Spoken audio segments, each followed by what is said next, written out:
dari situnya dulu berarti pemerintah udah tepat dong Mas ya, karena mempertimbangkan penanganan pandeminya dulu gitu ya. Ya, saya kira kita apresiasi dengan itu. Berarti pemerintah memang tahu mana yang prioritas, mana yang tidak, kan begitu. Ini kan challenging-nya adalah bagaimana itu mengkonektingkan itu, kan gitu. Ya, mengkoneksikan antara infrastruktur yang dibangun dengan berbagai infrastruktur pendukung dari perekonomian yang ada di situ.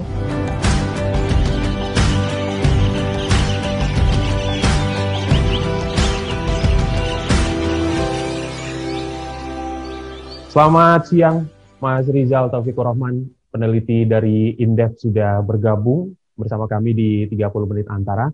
Sehat-sehat hari ini, Mas? Selamat siang, Alhamdulillah sehat. Sehat luar biasa. Saya ajak ngobrol Mas Rizal untuk ngomongin tentang ibu kota baru yang makin ke sini isunya itu makin menguat sepertinya.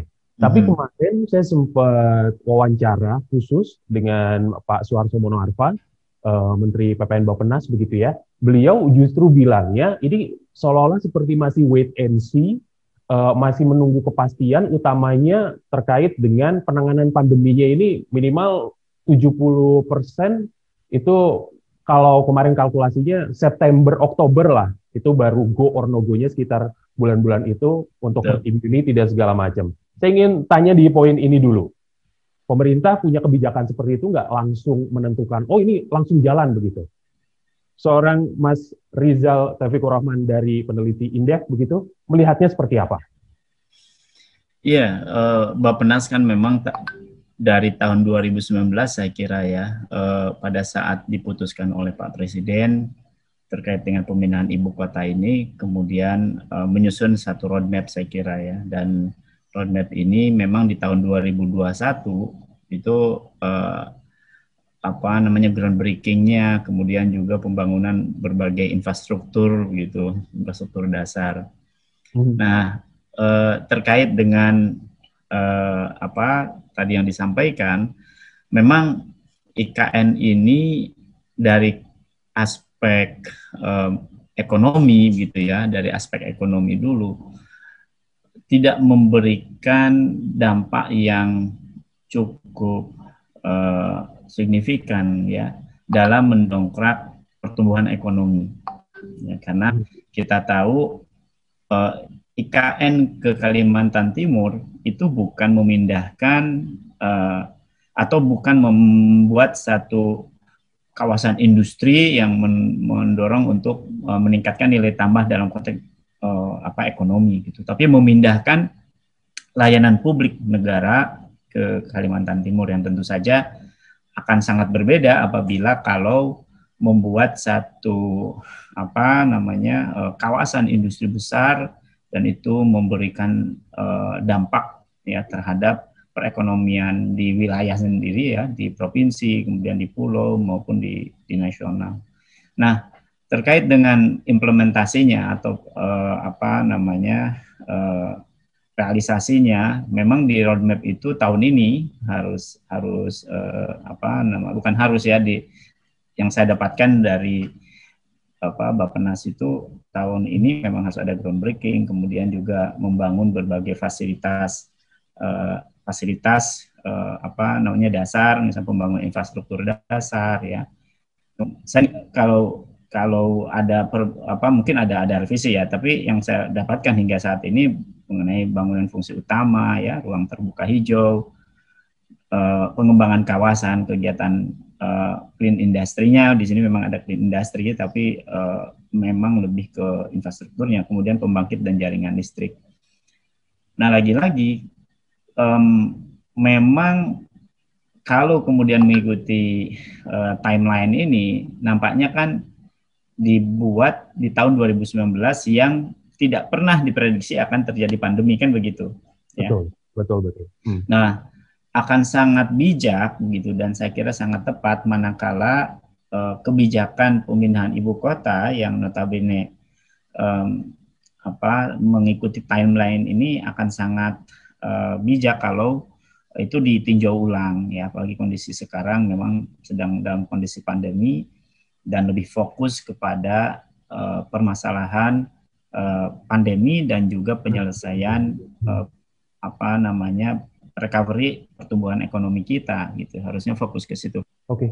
Dari sikapnya pemerintah dulu nih yang kemarin bilang ke kami gitu, ke Antara TV, oh ntar dulu Mas, kami masih belum memastikan ini benar-benar go gitu, karena ada beberapa indikator yang harus kami penuhin dulu. Dari situnya dulu berarti pemerintah udah tepat dong Mas ya, karena mempertimbangkan penanganan pandeminya dulu gitu ya. Ya, saya kira kita apresiasi dengan itu. Berarti pemerintah memang tahu mana yang prioritas, mana yang tidak, kan begitu. Dan kita berharap kalaupun mau pindah begitu ya IKN, seyogianya memang persyaratan dari konteks akselerasi terhadap ekonomi juga harus mendukung itu gitu. Kami pun di tahun 2019 memberikan saran agar pemindahan IKN ini jangan terburu-buru gitu ya. Karena kan selama kami melihat begitu, selama ini kan sepertinya kurang diskusi publik ya, masukan-masukan dari publik gitu. Bahkan materi-materi hasil kajian akademiknya juga sepertinya sangat tidak open akses gitu ya. Nah, oleh karena itu tahun 2019 kami sarankan agar tadi dipikirkan ulang lah begitu, karena kondisi ekonomi kita juga tidak dalam kondisi yang sangat bagus ya. Apalagi 2019 kan kondisi global ekonomi pun kan unpredictable, termasuk juga kondisi ekonomi nasional kita. Ditambah pertumbuhan ekonomi kita itu masih di angka rata-rata kan 5% gitu ya, hampir setiap tahun gitu. Dan itu kan menunjukkan kinerja dari sektor ini kan, utamanya yang mendorong nilai tambah misalnya dari industri manufaktur ini kan sangat lemah gitu. Nah, mengapa kemudian tidak itu dulu gitu ya? Oke.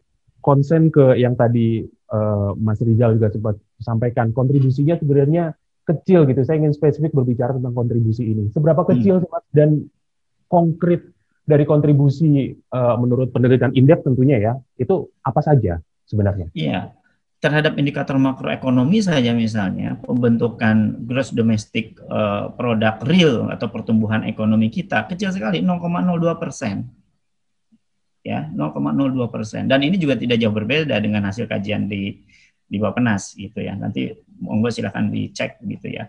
Artinya memang karena tadi ini bukan memindahkan satu kawasan industri, tapi memindahkan tadi sektor atau jasa pelayanan publik.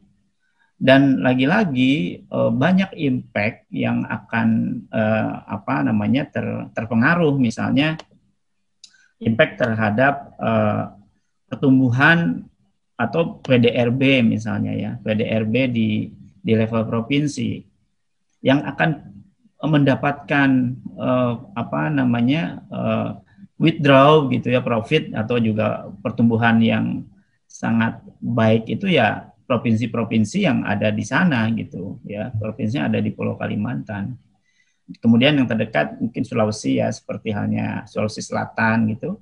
Tapi kalau ke Jawa memang agak lama gitu ya, mungkin jangka panjang, sangat panjang gitu. Dan karena tadi linkage-nya ya, linkage antar sektor yang ada di Provinsi Kalimantan Timur, kemudian yang ada di Kalimantan pada umumnya terhadap kontribusi pembentukan PDRB di wilayah di Jawa, kemudian juga di Sumatera ya, di Sulawesi, termasuk juga di Papua, ini masih belum kuat gitu, masih belum kuat.